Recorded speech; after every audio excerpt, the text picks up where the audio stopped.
गव्हाची पुरणपोळी म्हटली ना की ती एकतर तेलामध्ये तरी तिंबून घ्यावी लागते, नाहीतरी पाण्यामध्ये तरी.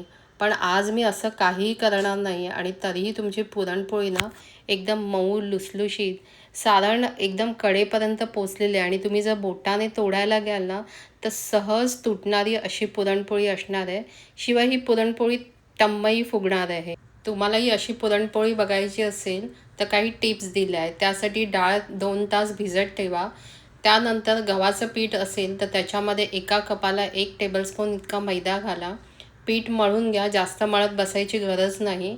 त्यानंतर एखादा ओला कपडा, सुती कपडा घ्या, त्याच्यामध्ये पीठ गुंडाळून पाण्यामध्ये भिजत ठेवा 2 तास.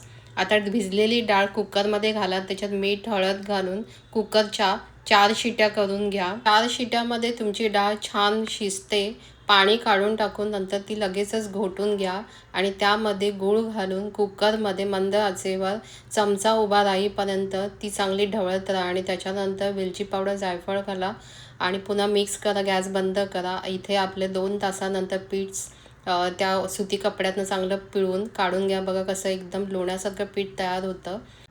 पिठाची वाटी करून त्याच्यामध्ये सारण भरा आणि पूर्ण व्यवस्थित बंद करा. नाहीतर पिठाचा गोळा घ्या, एक पेपर घ्या आणि त्याच्यावर असं लाटून घ्या आणि जसं मोदक बंद करतो सारण भरून तसं बंद करा. बंद करताना मात्र कुठेही उघडं राहता कामा नये, नाहीतर तुमची पुरणपोळी फाटू शकते.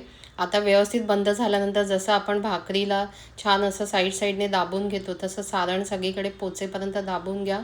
पिठामध्ये घोळून पुन्हा ते थोडंसं आपल्याला भाकरीसारखं थापून घ्यायचं आणि त्याच्यानंतर लाटणीच्या साहाय्याने लाटून घ्यायचं. लाटताना मात्र उलटपुलट करून आपल्याला लाटायची आहे पुरणपोळी आणि ती कडेकडेने लाटायची आहे.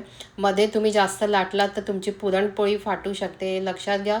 साईडने लाटा आणि सारखं उलटपलट करून ती लाटा, तरच तुमची पुरणपोळी छान लाटली जाते आणि कुठेही फाटत नाही. ही महत्त्वाची टिप आहे. बघा, पुरणपोळी दोन्ही साईडने छान लाटली गेलेली आहे, कुठेही फाटली नाही. आता तवा मध्यम गॅसवर गरम करून नंतर गॅसची फ्लेम मध्यम टू मोठ्याच्या मध्ये ठेवून त्यानंतर फोड्या आल्यावर पुरणपोळी परतून तूप सोडा आणि पुन्हा चांगली भाजली की पुन्हा उलटून घ्या आणि तूप सोडा.